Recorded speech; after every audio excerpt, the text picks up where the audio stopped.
আসসালামু আলাইকুম দর্শক, নতুন আরেকটি ভিডিওতে আপনাদেরকে স্বাগত জানাচ্ছি। আমি জুনাইদ ফয়সাল। আশা করি আপনারা যে যেখানে আছেন নিরাপদে আছেন, সুস্থ আছেন এবং সুন্দরের সাথে আছেন। আমাদের দেশে যে বুইপুর সাংবাদিকরা আছেন, যেসব টিভি চ্যানেলগুলো আছে, তারা একদম নিশ্চিতভাবে বলে দিয়েছে কিছু আবাল অশিক্ষিত মূর্খ বাঙালি যারা কিনা ডকুমেন্টে গরমিল রেখে বিভিন্ন দেশ থেকে ক্রুশিয়ার জন্য বিএফএস এ ফাইল সাবমিট করেছিল, রিজেক্ট হয়ে গেছে। সবাই মিলে বলছে ক্রুশিয়ার ভিসা বন্ধ হয়ে গেছে। আমি পূর্বেও আপনাদেরকে নিশ্চিত করে বলেছি, এখনো বলছি, ক্রুশিয়াতে কখনোই সাউথ এশিয়াদের ব্লক দিবে না, এটা আপনারা নিশ্চিত থাকেন। ভিসার রেশিও কমিয়ে দেওয়া কিংবা ভিসার কাজে স্লট করে দেওয়া, এটা কেন হয়েছে সেটা শুধুমাত্র যারা ক্রুশিয়া যেতে যাচ্ছে তাদের দোষ নয়, সেখানে বিভিন্ন কোম্পানির দোষ আছে।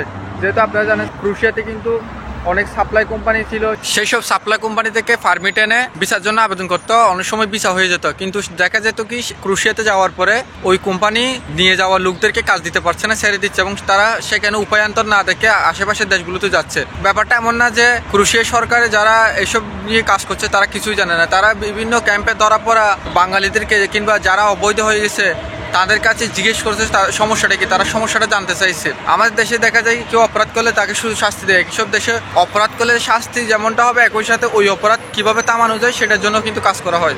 সুতরাং তারা জানার চেষ্টা করছে সমস্যাটা কোথায়। তো এইসব আসল বিষয় জানার পরে ইউরোপিয়ান ইউনিয়নের যেই মাইগ্রেন্ট কাউন্সিলটা আছে, তারা ক্রুশিয়ান সরকারকে একটা 5টা শর্ত দিয়েছেন। সেই শর্তগুলো যদি পূরণ করতে পারে তাহলে ক্রুশিয়ার উপর যেটা ইউনিয়নের চাপ আছে সেটা কমে যাবে এবং তারা ভিসা রেশিও বাড়াইতে পারবে। শর্তগুলো কি? প্রথমত হচ্ছে কোম্পানিকে নিশ্চিত করতে হবে অ্যাকোমোডেশন এবং ফুড।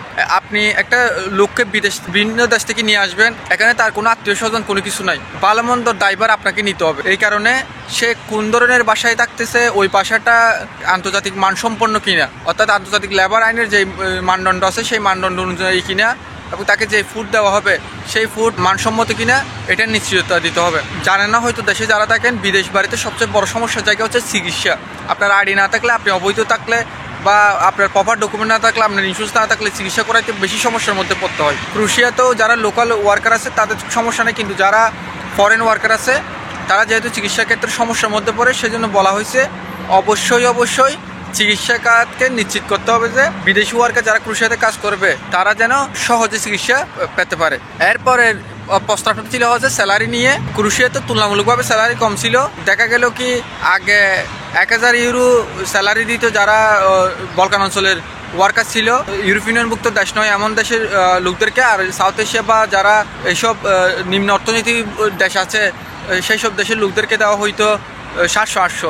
এখন সেটা বলা হয়েছে ক্রুশিয়াতে মিনিমাম বেতন করতে হবে 1000 ইউরো। সুতরাং আপনারা নিশ্চিত থাকতে পারেন যারা ভিসা পাবেন পরবর্তীতে তারা ক্রুশিয়াতে শুধুমাত্র কাজ না, একই সাথে ভালো পরিমাণ একটা টাকা পয়সাও আয় করতে পারবেন। আপনি যখন একটি দেশে যাবেন সেই দেশে বৈধভাবে টাকাটাও আপনার জন্য খুব বেশি গুরুত্বপূর্ণ।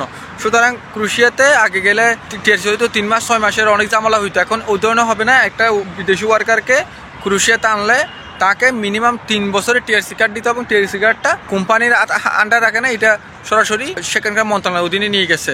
সুতরাং আপনি যদি ক্রুশিয়ার ভিসা পেয়ে যান, নিশ্চিত থাকেন আপনি 3 বছরের টিআরসিও পাবেন। যেমন আপনারা জানেন স্লোভাকিয়াতে কিন্তু পারমিট আসার সাথে সাথে টিআরসিও চলে আসে, ঠিক একই রকম হয়ে যাবে।